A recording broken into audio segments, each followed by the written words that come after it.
देखिए स्टूडेंट्स, आज के लेक्चर में हम एमसीक्यू डिस्कस करने वाले हैं related to waves.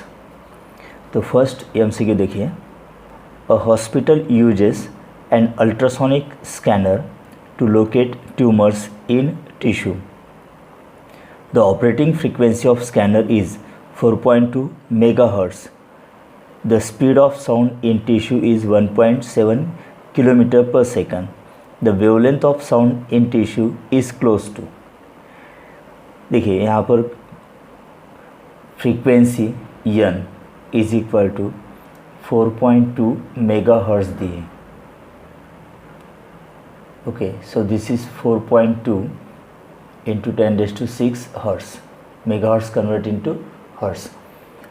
Then velocity of sound in the tissue is given 1.7 kilometer per second. That is 1.7 into 10⁻³ metre per second. तो हमें वेवलेंथ निकालनी है। अब इनके बीच फार्मूला क्या होता है, v is equal to N lambda. So lambda is equal to v by N. What is v? 1.7 10⁻³ divided by n frequency 4.2 10⁶। Okay, तो 1.7 एंड 4.2 इसका डिवीजन कितना आता है स्टूडेंट? This is 0.4047 10⁻²। देखिए ये ऊपर आने के बाद -6 + 3 मतलब -3 रहता है। So lambda is equal to 4.047 into 10⁻⁻⁴ metre. एक डेसिमल पॉइंट राइट डायरेक्शन हमने शिफ्ट किया, इसलिए यहाँ पर 10⁻⁻⁴।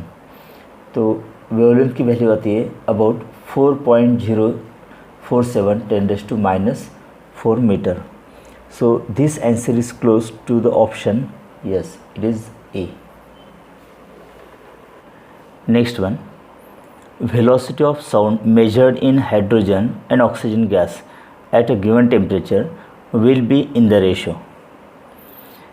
Okay, there are two gases, hydrogen gas and oxygen gas. इन दोनों के बीच स्पीड ऑफ साउंड और उसका रेशियो हमें निकालना है। देखिए speed of sound inversely proportional to square root of density होता है। ओके, तो हमारे पास यहाँ पर सिर्फ टाइप्स ऑफ गैसेस दिए। No, density is equal to mass divided by volume. No, mass can be written as in terms of number of moles. देखिए हमें पता है नंबर ऑफ मोल्स के लिए formula n is equal to mass divided by molar mass. Capital M मतलब molar mass. Okay, that implies small m मतलब mass is equal to number of moles into molar mass. Therefore velocity inversely proportional to, देखिए density को हम यहाँ पर mass upon volume लिख सकते हैं। वेलोसिटी इन्वर्सली प्रोपोर्शनल टू, देखिए यहाँ पर मास के जगह पर हम number of mole into molar mass लिख सकते हैं अपॉन वॉल्यूम। ठीक है, तो from this equation velocity is inversely proportional to molar mass, because in this given condition number of moles of both gases are considered same, volume is also same at given temperature. Okay, तो फिर velocity of speed directly proportional to 1/√molar mass, ये यहाँ पर relation आता है student. Because बाकी information तो नहीं दी है। तो molar mass of hydrogen atom कितना होता है? Yes, 2 and molar mass of oxygen it is equal to 32। तो इससे हम यहाँ पर रेशियो निकाल सकते हैं। देखिए कंपेरेटिव फार्मूला क्या होगा, VH डिवाइडेड बाय VO, मतलब speed of sound in hydrogen upon speed of sound in oxygen is equal to, अब ये इन्वर्सली प्रोपोर्शनल है, इसलिए यहाँ पर मास ऑफ मतलब molar mass of oxygen divided by molar mass of hydrogen, तो इस तरह से आएगा ये। So VH/VO is equal to root 32 divided by 2। VH/VO is equal to root 16/1, that is 4.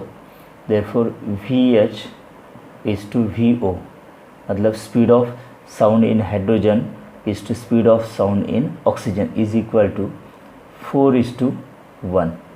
तो ये रेशो आएगा student. So option is D, right.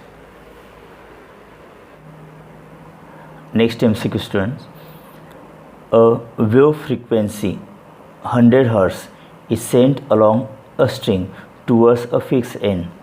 When this wave travels back after reflection, a node is formed at distance of 10 cm from the fixed end of the string. The speeds of incident or reflected waves are।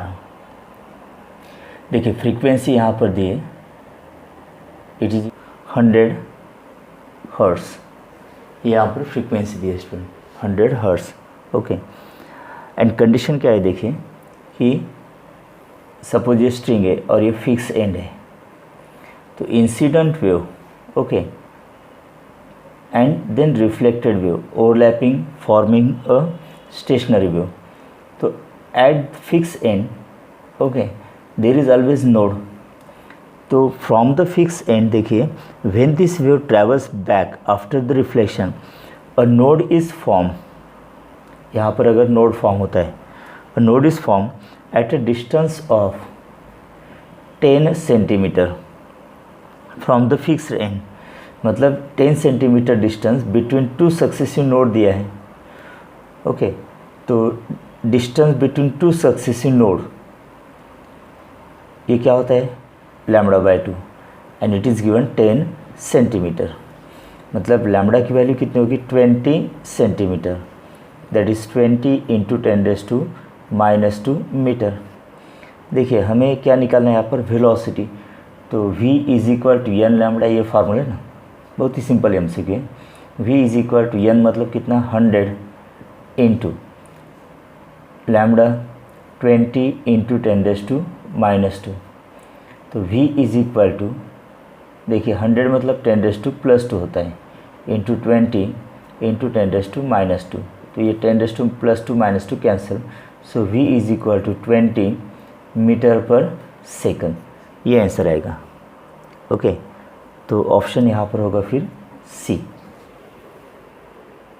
Next MCQ देखिए student, the equation of a travelling wave is y is equal to 60 sin in bracket 180t minus 6x, where y is in microns, t in second and x in meter. The ratio of maximum particle velocity to velocity of wave propagation is। देखिए displacement के लिए equation यहाँ पर क्या दिया है student, y is equal to 60 sin in bracket 180t minus 6x। देखिए हमारे पास स्टैंडर्ड इक्वेशन है डिस्प्लेसमेंट के लिए, y is equal to a sine in bracket omega t minus k x. अगर ये दोनों इक्वेशन हम कंपेयर करते हैं स्टूडेंट, तो हमें ओमेगा की वैल्यू कितनी मिलेगी, omega is equal to 180 and k is equal to 6, k is equal to 6, okay. तो इतनी इन्फॉर्मेशन। अब यहाँ पर निकालना क्या है देखिए, the ratio of maximum particle velocity to velocity of wave propagation. v maximum मतलब जब वेव यहाँ पर इस तरह से प्रोपोगेट होगी स्टूडेंट, तो particle of the medium vibrate about the mean position up and down, अगर ये ट्रांसवर्स वेव होती है, ओके। तो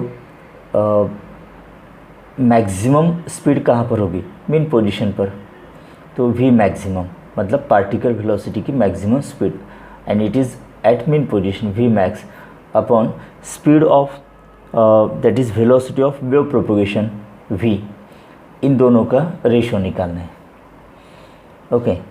तो देखिए यहाँ पर ओमेगा का मतलब क्या होता है 2 pi n is equal to 180, तो n is equal to 180 divided by 2 pi.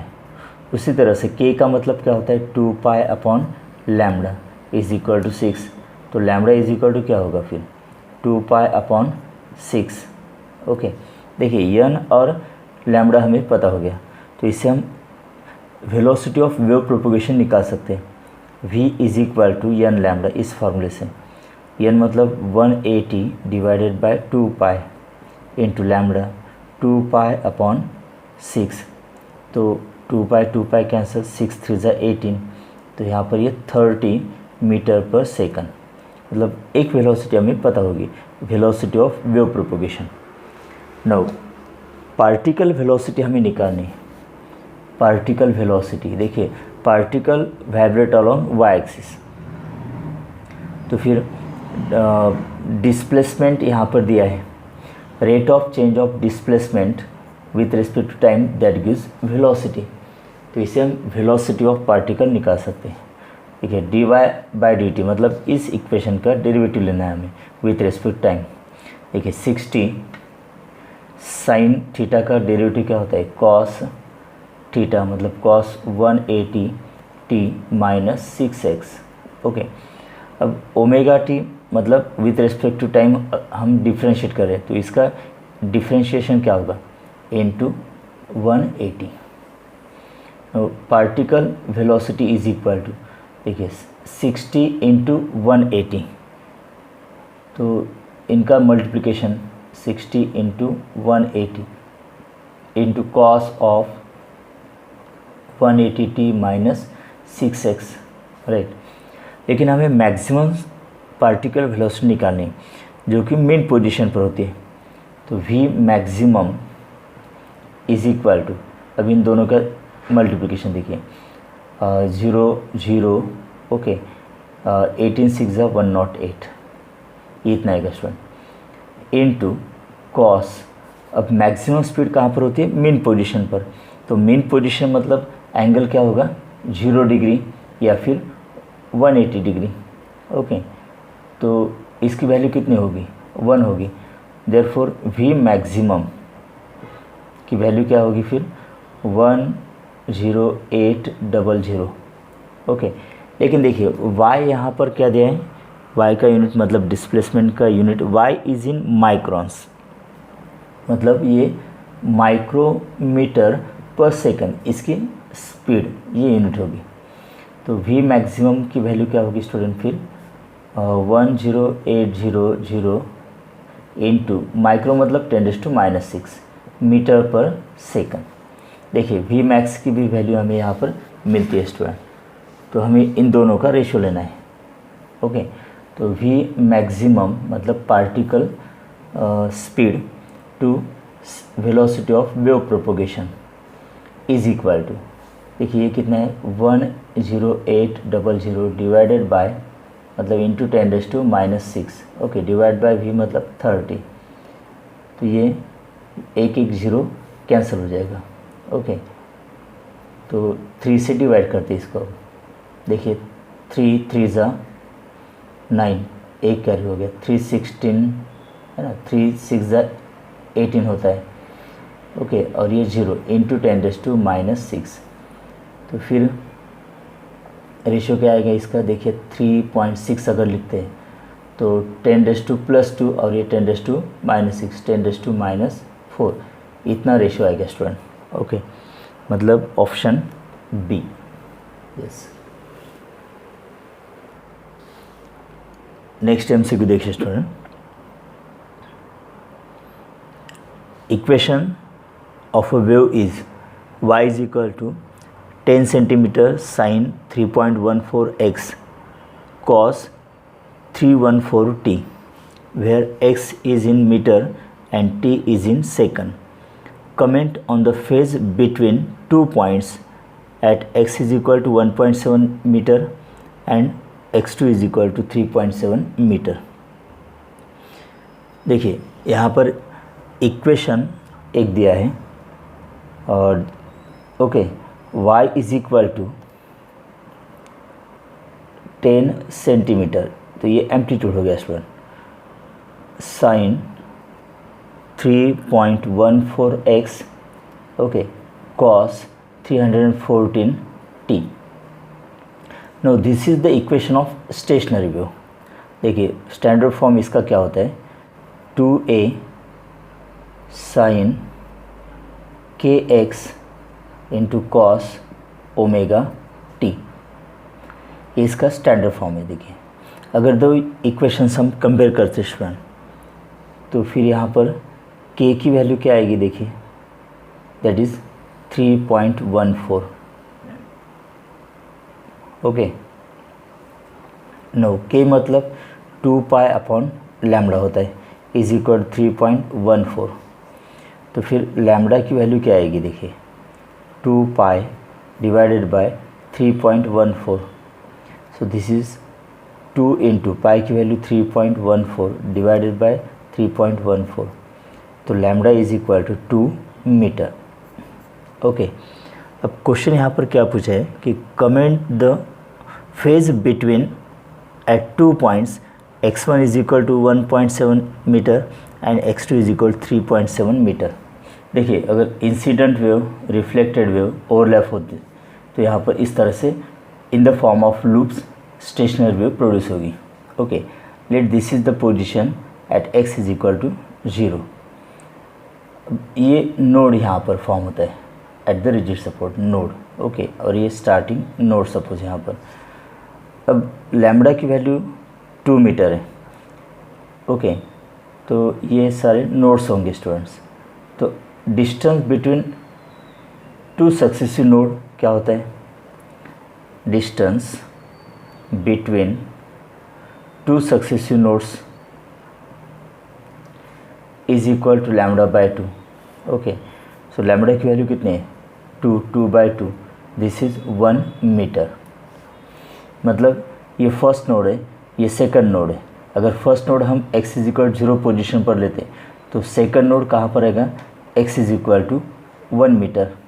Third node आएगा उसके बाद फिर 1 मीटर, मतलब टोटल स्टार्टिंग से कितना 2 मीटर, 3 मीटर, 4 मीटर, 5 मीटर, इस तरह से ओके। नो अगर एक लूप कंसिडर करते first and all particles are moving upward, तो एडजेसेंट लूप में पार्टिकल का फेज अपोजिट होता है, all particles are moving downward. लेकिन यहाँ पर फिर से अपवर्ड डाउनवर्ड, अपवर्ड डाउनवर्ड, इस तरह से फेज होता है ओके। नो हमें यहाँ पर क्या पूछा है कि the comment on the phase between 2 points x1 is equal to 1.7 metre and x2 is equal to 3.7 metre okay. देखिए ये 1 मीटर आ गया, तो 1.7 मतलब यहाँ पर होगा from the origin okay, x1 की वैल्यू, और x2 कितना 3.7, तो ये 3.7 मतलब यहाँ पर, यहाँ तक होगा। So from the origin this is x2, तो 3.7 ओके। तो ये 2 पॉइंट्स पर मतलब 1.7 मीटर एंड 3.7 मीटर, इन दोनों पॉइंट्स पर देखिए लूप में पार्टिकल वेलोसिटी की डायरेक्शन कैसी डाउनवर्ड है, यहाँ पर भी डाउनवर्ड, यहाँ पर भी डाउनवर्ड। मतलब 2 पॉइंट्स 1.7 मीटर एंड 3.7 मीटर दोनों पार्टिकल सेम डायरेक्शन में मूव हो रहे हैं ना, मतलब यहाँ पर फेस कैसा होगा, दोनों का सेम होगा स्टूडेंट। यस, तो देयरफॉर ऑप्शन कौन सा होगा, A option, same phase. Next one देखिए, a stretched wire 60 centimetre long is vibrating with its fundamental frequency of 256 hertz. If the length of wire is decreased to 15 centimeter, the tension remains same. Then the fundamental frequency of vibration of the wire will be, देखिए यहाँ पर initial length of the wire कितनी दिए, L1 is equal to 60 centimetre.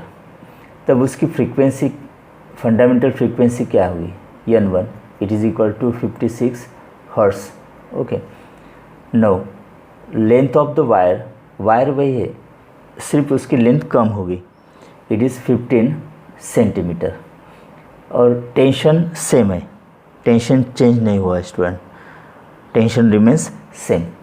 तब इसकी fundamental frequency क्या होगी ये पूछा है यहाँ पर।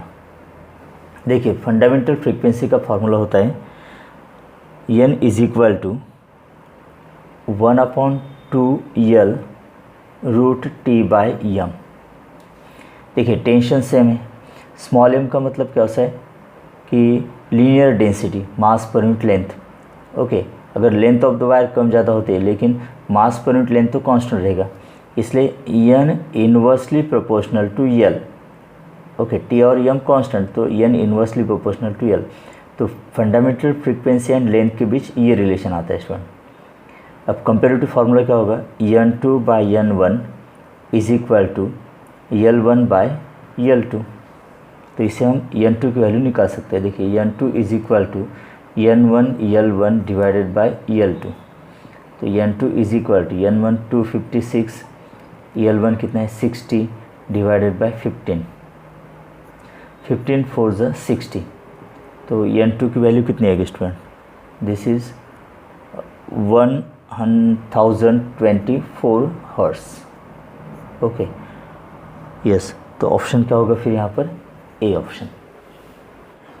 नेक्स्ट एमसीक्यू देखिए, the wavelength of two waves are 50 and 51 centimeter respectively.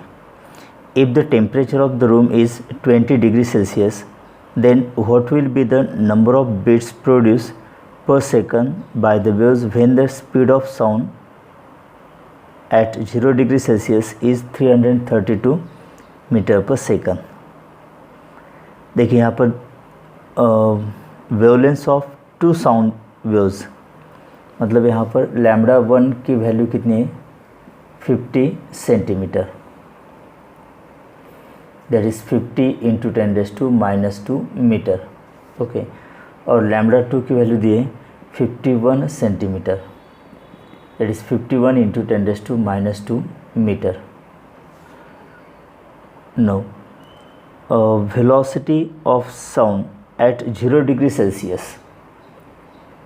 Okay, suppose यहाँ पर at 0 degree Celsius, let velocity of sound is v1, हम मानते हैं यहाँ पर, तो कितनी दी है 332 मीटर पर सेकंड। तो at 20 degree Celsius, correct, yes, at 20 degree Celsius.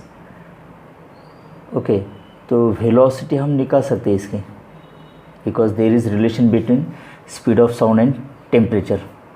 तो v2 की वैल्यू हम निकाल सकते हैं। उसके बाद देखिए हमें एक्चुअल क्वेश्चन क्या दिया है यहाँ पर कि what will be the number of beats. Okay, तो वेलोसिटी v1 लैम्बडा 1, तो इससे हम फ्रीक्वेंसी n1 निकाल सकते हैं।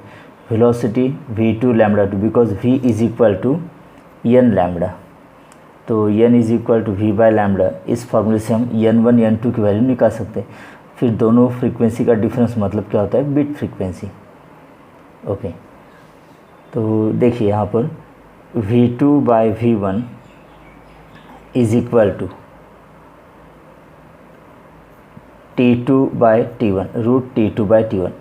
Y, because velocity of sound directly proportional to absolute temperature, इसलिए ये कंपेरेटिव फार्मूला स्टूडेंट्स। ओके, तो v2 की वैल्यू हमें निकालनी है, राइट। v1 कितना है 332 is equal to root t2। देखिए अगर इसको हम सेकंड टेम्परेचर मानते हैं तो एब्सोल्यूट टेम्परेचर में इसका कन्वर्जन करना होगा, 20 + 273। Okay, 20 + 273 divided by first temperature 0, मतलब 0 + 273।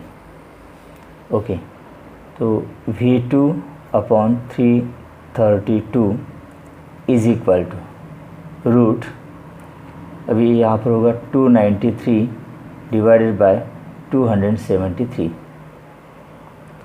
रेस्टोरेंट, अगर इसको कंप्लीट करते हैं हम तो v2 की वैल्यू क्या आती है, देखिए 332 इंटू ये आता है root 1.073। v2 is equal to 332 into, अब इसका स्क्वायर रूट अगर आप देखते हो तो ये 1.036। ओके, तो फिर मल्टीप्लिकेशन कितना आएगा इसका 343.95 metre per second. Okay, velocity v2 की वैल्यू हमें मिलती है।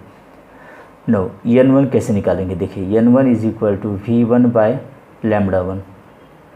v1 कितना है 332, okay, divide by lambda 1 50 into 10⁻², 50 into 10⁻²। No देखिए यहाँ पर ये कितना आएगा, this is 6.64 into 10⁻²। Okay, now n1 is equal to 664 hertz, तो ये n1 की वैल्यू आ गई स्टूडेंट। सिमिलरली हम n2 की वैल्यू निकालेंगे v2 बाय लैम्बडा 2 से, तो v2 कितना आ गया हमारा 343.95 डिवाइडेड बाय लैम्बडा 2 है 51 into 10⁻²। n2 is equal to, okay, अब इसका डिवीजन आता है स्टूडेंट ये 6.74 इंटू 10⁻², ऊपर आने के बाद ये +2 हो जाएगा। सो n2 की वैल्यू होती है 674 हर्ट्स। ओके, तो हमें n1 n2 की वैल्यू मिल गई। देयरफॉर बीट फ्रीक्वेंसी हमेशा क्या होती है, that is the difference between the two frequencies. देखिए n2 की वैल्यू ज़्यादा है, मतलब ये n2 minus n1। Okay, 674 minus 664 n1 की वैल्यू, देयरफॉर बीट फ्रीक्वेंसी कितनी आ गई स्टूडेंट 10 हर्ट्स। ओके, तो option is C. Next one, two coherent sources of different intensities sound waves which interfere. The ratio of maximum intensity to the minimum intensity is 25. The intensities of sources are in the ratio. Okay, देखिए यहाँ पर two sound waves interfere. The ratio of maximum intensity to minimum intensity, मतलब I max to I minimum is equal to 25 दिया है, मतलब 25:1। Okay, तो हमें intensity of sources are in the ratio निकालना है, मतलब I1 बाय I2, इसकी वैल्यू हमें निकालनी है। Where I1 and I2 are the intensity of source sound waves. Okay, देखिए यहाँ पर I max upon I minimum की वैल्यू दी है 25, तो हमारे पास एक फार्मूला देखिए, I max upon I minimum is equal to, in bracket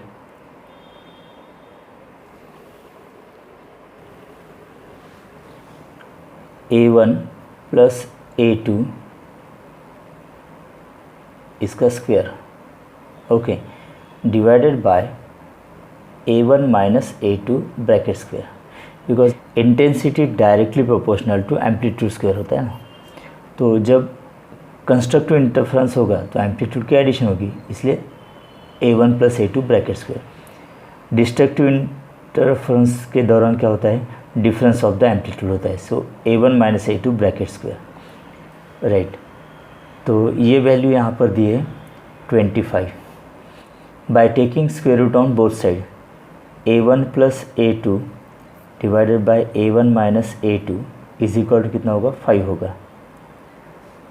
9, अब क्रॉस मल्टीप्लिकेशन अगर करते हैं हम यहाँ पर, देखिए A1 plus A2 is equal to 5A1 minus 5A2,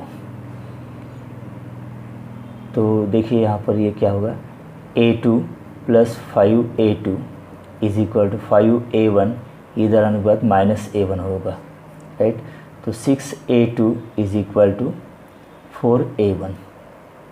तो A1/A2 का रेशो क्या आएगा स्टूडेंट, ये आएगा 6/4, दैट इज़ 3/2। हमें I1/I2 का रेशो निकालना है। ओके, तो I1/I2 is equal to A1/A2। Okay, तो ये होगा ना, because intensity directly proportional to amplitude square होता है। So this can be written as A1/A2 bracket square. So I1/I2 is equal to A1/A2 का रेशो आ गया 3/2। ओके, इसका स्क्वायर, तो देयरफॉर I1/I2 इतना होगा 9/4। तो ये रेशो होगा स्टूडेंट 9:4। देखिए ऑप्शन कौन सा है, yes, option C. A source of sound of frequency 500 Hz is moving towards a stationary observer with velocity 30 meter per second. The speed of sound is 330 meter per second. The frequency heard by the observer will be। देखिए students, यहाँ पर एक source of sound है। Okay, and it emits the frequency that is 500 Hz and it is moving to a stationary observer। तो यहाँ पर observer rest है। Okay, और ये सोर्स इसकी तरफ ऐसे मूविंग है, तो इसकी स्पीड यहाँ पर दिए, मतलब speed of source of sound this is 30 metre per second. Observer rest है, मतलब VO की वैल्यू क्या होगी, 0 होगी। तो हमें यहाँ पर apparent frequency, right, frequency heard by the observer निकालना है।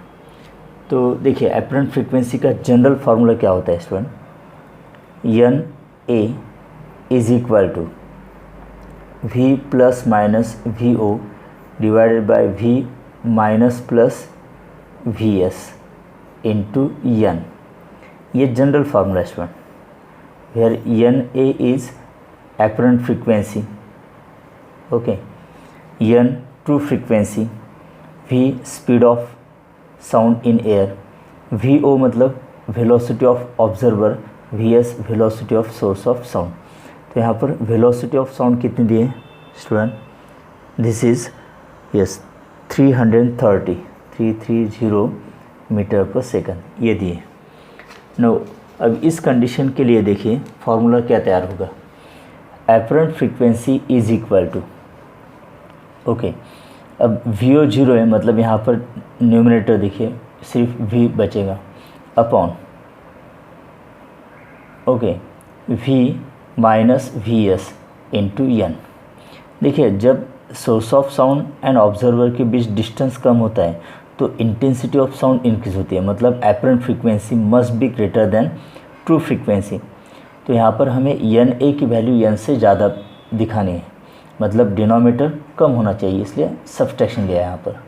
ओके, तो NA is equal to 330 divided by 330 minus 30, okay, into 500।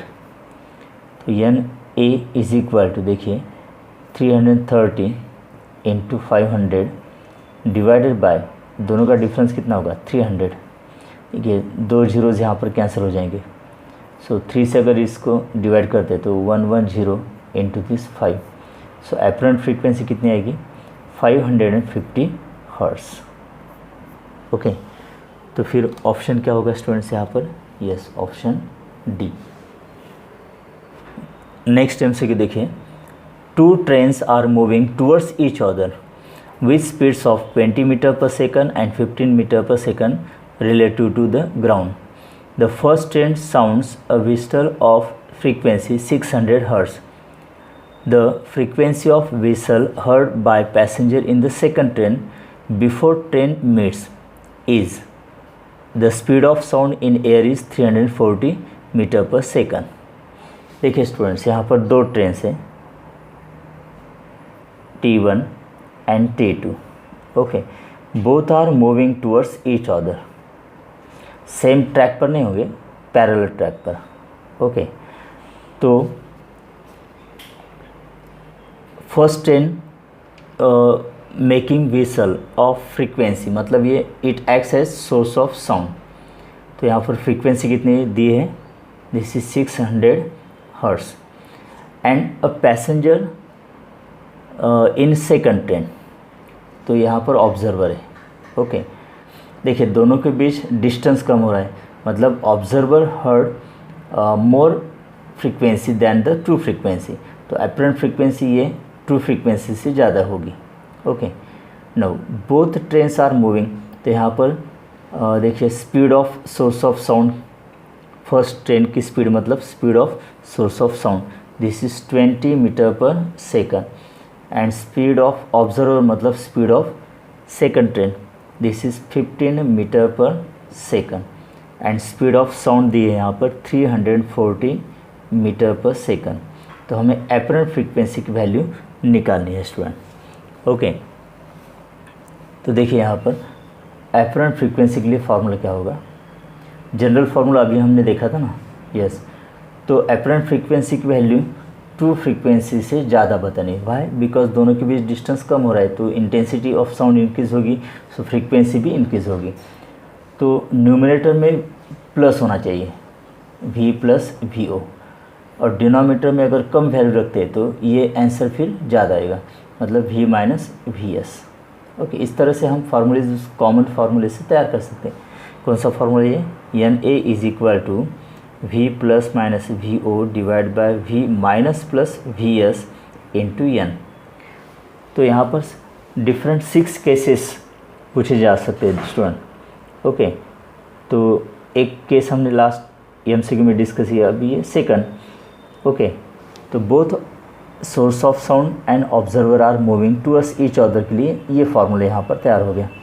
No N A is equal to V कितना है 340 प्लस ऑब्जर्वर की स्पीड है 15 divide by 340 speed of source of sound मतलब first train 20। Okay, into true frequency है 600। N A is equal to, अब इनकी addition देखें, 355 divide by 320 into 600, एक जीरो यहाँ पर कैंसिल हो जाएगा। ओके स्टूडेंट, अब अगर इसको कंप्लीट करते हम तो ये आता है 666 हर्ट्ज 666। ओके, तो अपरेंट फ्रीक्वेंसी 666, मतलब ऑप्शन क्या होगा स्टूडेंट्स यहाँ पर, yes option D. Next MCQ देखिए, 10 forks are arranged in increasing order of frequency in such a way that any two nearest tuning forks produce 4 beats per second. The highest frequency is twice of the lowest. Possible highest and possible lowest frequencies are, देखिए students यहाँ पर 10 tuning force हैं, मतलब number of tuning force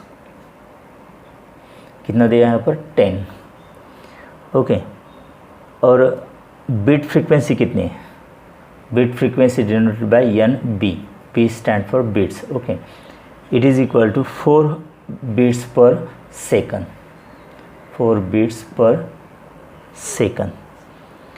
the highest frequency is twice the lowest frequency. Okay, तो देखिए 10 tuning force are arranged, तो इन increasing order मतलब 10th number का जो ट्यूनिंग फोर्क होगा उसकी फ्रीक्वेंसी हाईएस्ट होगी। तो एन 10 की वैल्यू यहाँ पर जो लोवेस्ट है मतलब फर्स्ट ट्यूनिंग फोर्क उसके फ्रीक्वेंसी से डबल है, ट्वाइस, तो 2n1। तो हमें n10 एंड n1 की वैल्यू निकालनी है स्टूडेंट। ओके, नाउ अब इंक्रीजिंग ऑर्डर के लिए देखिए, if tuning forks are arranged in increasing order of their frequency, तो उसके लिए एक फार्मूला है हमारे पास। तो frequency of last tuning fork is equal to frequency of first tuning fork plus in bracket n-1 into beat frequency, ये फॉर्मूला स्टूडेंट। ओके, तो इसे हम निकाल सकते हैं। अगर डिक्रीजिंग ऑर्डर है तो यहाँ पर n1 प्लस के जगह पर यहाँ पर माइनस आएगा, बाकी फार्मूला सेम रहेगा डिक्रीजिंग फ्रीक्वेंसी के लिए भी। तो l लास्ट मतलब 10, तो n10 लिखेंगे हम यहाँ पर is equal to n1 plus in bracket capital N का मतलब number of tuning forks, okay, -1 into beat frequency.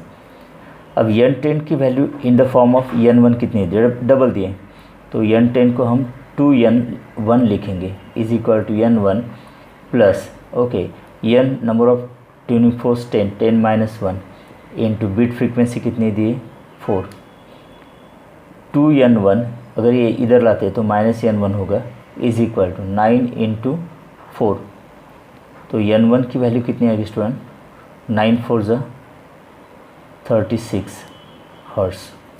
तो ये फर्स्ट ट्यूनिंग फोर्क की फ्रीक्वेंसी होगी 36 हर्ट्ज़, ठीक है। नाउ n10 की फ्रीक्वेंसी क्या होगी, देखिए 2n1, n10 is equal to 2 into n1 की वैल्यू 36, तो n10 कितना आएगा फिर यहाँ पर, ये 72 हर्ट्ज़। ओके स्टूडेंट्स, नेक्स्ट देखिए student, two identical wires having the same fundamental frequency of 400 hertz when kept under the same tension. If the tension in one wire is increased by 2%, the number of bits produced will be, okay, देखिए यहाँ पर हमें पता है कि frequency का formula क्या होगा, it is equal to 1/2 pi root T by M होता है, okay, that means n directly proportional to square root of tension. तो हमें यहाँ पर चेंज इन फ्रीक्वेंसी निकालना है, मतलब beat frequency, okay, change in frequency, because एक वायर के अंदर टेंशन अगर चेंज कर देते हैं तो उसकी फ्रीक्वेंसी चेंज हो जाएगी, मतलब वहाँ पर डिफरेंस इन फ्रीक्वेंसी आएगा। तो द डिफरेंस इन फ्रीक्वेंसी मतलब बीट फ्रीक्वेंसी, ये हमें निकालनी है। ओके, देखिए यहाँ पर चेंज इन टेंशन कितना दिया है, डेल्टा टी बाय टी, ये दिया है स्टूडेंट 2%, मतलब डेल्टा टी बाय टी मतलब change in tension per unit original tension is equal to 2% मतलब 2/100। तो हमें डेल्टा एन की वैल्यू नहीं करनी, ओके। नो देखिए from this equation N directly proportional to T का पावर क्या होगा 1/2। देखिए स्टूडेंट यहाँ पर delta N by N directly proportional to, इसका पावर हाफ है, मतलब half into delta T by T, मतलब relative error, okay, change in frequency upon original frequency. वैसे यहाँ पर change in tension delta T upon original tension T, लेकिन tension का power 1/2, तो पावर से हम मल्टीप्लाई करते हैं, ओके। तो इससे हम डेल्टा की वैल्यू निकाल सकते हैं स्टूडेंट। तो यहाँ पर ये प्रोपोर्शनल साइन नहीं रहेगा, इज इक्वल टू, तो delta N is equal to N into half delta T by T, okay. Delta N is equal to N कितनी दी है यहाँ पर, देखिए फ्रीक्वेंसी, इनिशियल फ्रीक्वेंसी कितनी 400 हर्ट्ज़ है ना, यस। तो ये 400 into half delta T by T की वैल्यू है 2/100, तो ये 2 कैंसिल, 2 जीरोज़ भी कैंसिल, तो बीट फ्रीक्वेंसी कितनी आएगी स्टूडेंट 4 आएगी, ओके। तो फिर ऑप्शन क्या होगा यहाँ पर, यस, ऑप्शन